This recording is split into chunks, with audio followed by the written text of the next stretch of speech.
Okay, we'll have Coach make an opening remark, and then we'll go ahead and take questions from the group. Yeah, I'll start off saying, really just grateful for you guys hanging around here today. I know it's late in the day and I'm last here, but really appreciate what you guys do for the Big 12, and certainly those of you that cover our program, what you do for Iowa State football.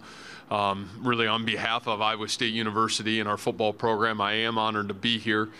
We've got 4 great young men that have come with us, 4 fantastic seniors that I brought with me today, and I would like to talk just a little bit about these 4 guys because I think they've been pillars of excellence within our football program.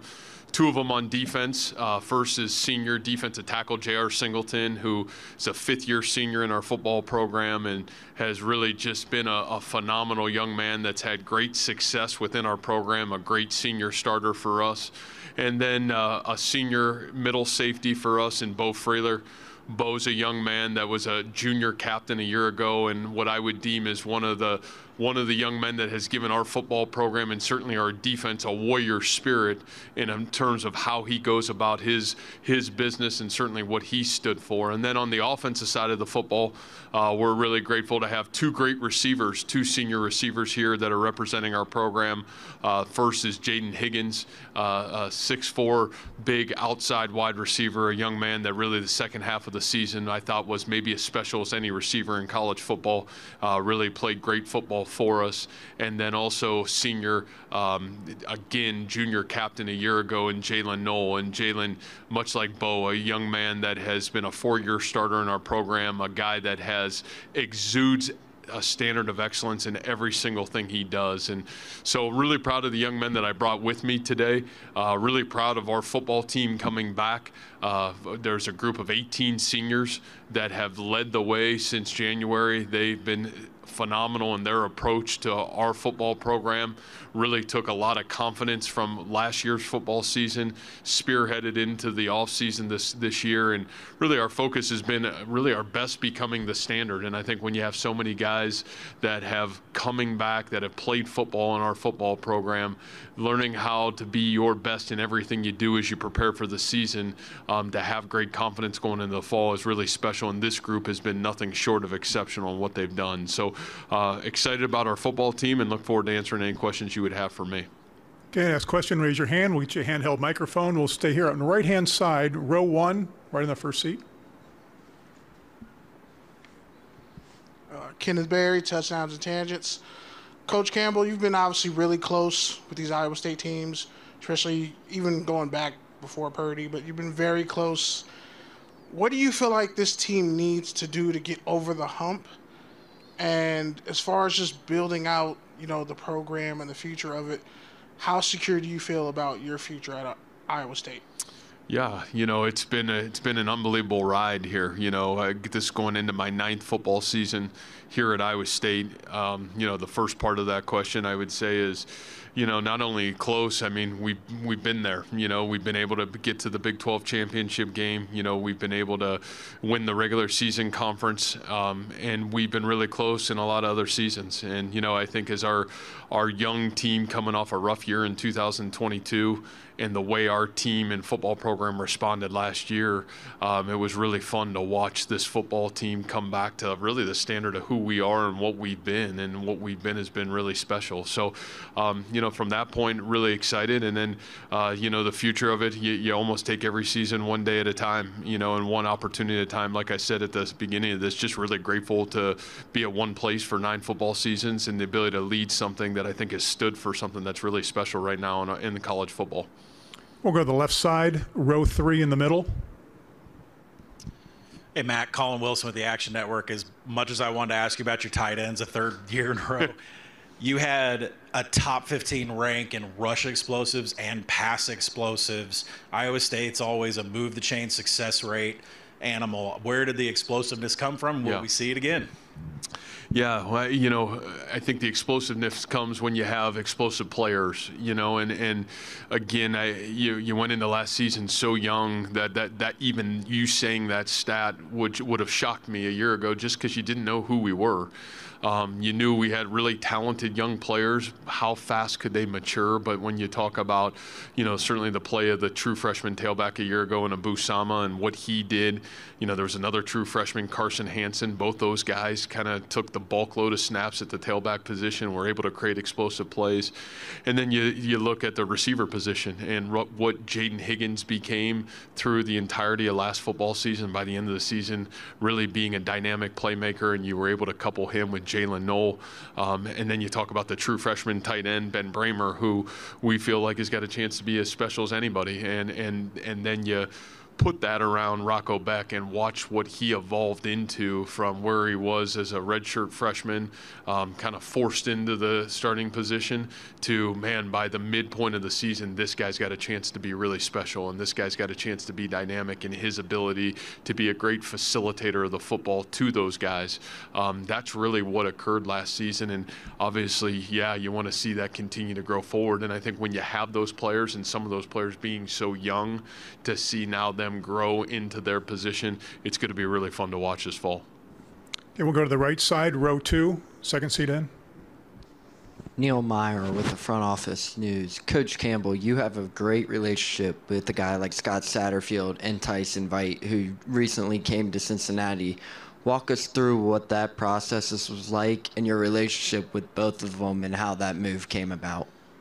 Yeah, I would just say for me, one of the responsibilities that I feel like as a head football coach is not just to your players and getting them to reach their full potential and be their best, but I feel like it's equally my responsibility of our staff members and continuing to help them get to their goals and aspirations. And, Tyson was such a great anchor for us defensively at Iowa State and what we became and what we've been able to do. Tyson's been with me for 9 years, our 9 years at Iowa State, and then prior to that was with us for the 3 years at Toledo. And, obviously Scott and I were together at the University of Toledo, and I just felt like, number one, close to home, back home for Tyson. Number two, obviously the utmost respect for the Cincinnati football program. And then number three, the utmost respect for Scott. I just felt like it was a great opportunity to maybe at least help bridge that gap. Tyson, to his credit, did a great job interviewing for the job, and Scott, I think, made a great hire. I think they're going to make a great team together for sure.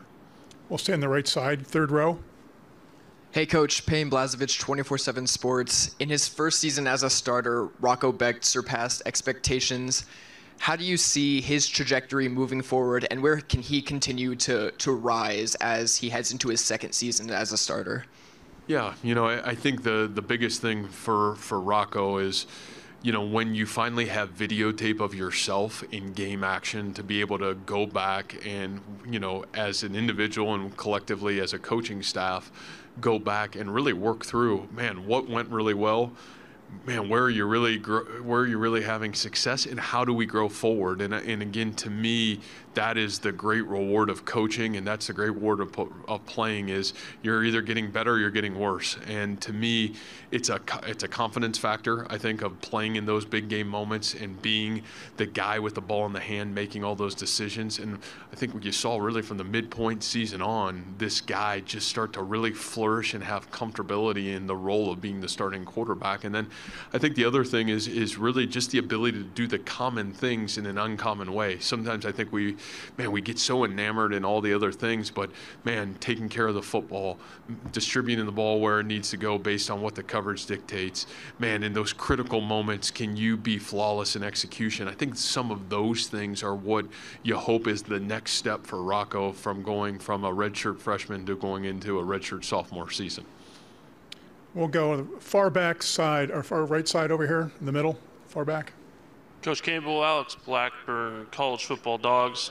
How important is Abu Sama's success to Iowa State as a whole? Do you think he can build off last year well? Yeah, I think when you looked at our football program over the last 8 years, when we have been able to run the ball with great success, we have been a really, really dynamic football team. And, so when you ask the question, how important is Abu, and I would just say our running back room in general, the growth of that room, because it's still a really young room. You're talking about, 2 true freshmen a year ago, Carson Hansen being the other one, and then you talk about Dylan Lee as a true freshman, and then we did pick up a veteran, Jalen Jackson, that came in this year. But you talk about the growth of that room. We think it's as talented, maybe as top to bottom as what we've had at Iowa State.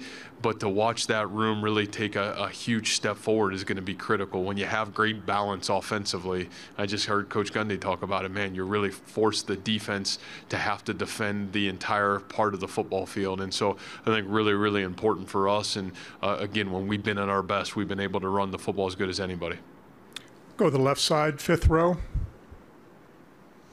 Yeah, Matt, Barry Trammell with the Tulsa World. I can't remember if 18 or 20 starters you conceivably could have back. How difficult is that to return that many guys in this day and age? I mean, rosters turn over so quickly, and just the novelty of having so many veterans back. Yeah, I think it's really hard, Barry. I mean, and you face challenges, unique challenges that have been just so different from when I started, even at Iowa State, to where we are today. Is, a place like Iowa State, the only way you're really going to have success is retention and development. We just are not going to ever be the people that have the most money or the most NIL money. We're going to have to be the team that develops our players better than anybody. And, again, when we've been at our best, we've been older, and we've been able to keep our guys, and be able to get older. And so just a great credit to our coaching staff right now. I think a great credit to our senior leadership. We've got a really great locker room, and I think there's no way we would have been able to keep or retain the players in our football program and the quality of players in our football program if we didn't have a great locker room and they believing in the coaches and they believing in their teammates and themselves. So we're really fortunate for what we have. Okay, we'll go right here, 7th row, center aisle on the left side. Matt Domizzo, WDAY in Fargo. You've imported a couple of Bison guys. First, the addition of Tyler Roll and Eli Green. Can you give me a little bit of background on both and what their additions can mean to your football team? Yeah, and I'll jump 1 year back. We were fortunate to bring Noah Polley, who was your wide receiver coach, the season before. And, my history being Mount Union and certainly our lineage of success and having so much respect for the North Dakota State football program over the years, it was a great starting point when we had some job openings to start there. And, Noah really came in and did an exceptional job. I think if you look at our receiver room from where we were when he came in to where we are today, man, we're really special, and a lot of credit to Noah Polley and what he's done in terms of the development. And then I think the same thing that I would say with Tyler. We not only bring a football coach that's got an exceptional football mind as an offensive coordinator, but you also bring into the running back room this really talented running back room, a player that was a phenomenal player at North Dakota State that understands what it means to be his best, played in the National Football League a little bit, and then to watch his coaching journey, and he didn't start right back there. He had to work his way back up from the ground up and, kind of fit the mentality of our coaching staff. And, what both of those coaches have meant to us has been nothing short of exceptional. They brought energy and they brought our same belief system. And man, how do you love, care, serve, empower our players and develop our players to be the best? And then you talk about Eli Green. We're really fortunate. Obviously, that kind of came out of nowhere, and all of a sudden, a young man that had relationships on our staff. We knew a little bit about Eli from afar, but I think, just the ability for us to get a young man that, again, has played winning championship level football, a guy that's certainly his role in success within that Bison program was having tremendous success in his work ethic. It's been a great addition to our football program, so we are really grateful for all 3 of those guys. Okay, we'll go on the right side, 3rd row, 2nd seat in. Hi, Coach. Alec Bussey, 24/7. You spoke really highly of Bo Frailer in the past, calling him an anchor of your defense, of your program. You call him a warrior for your defense today.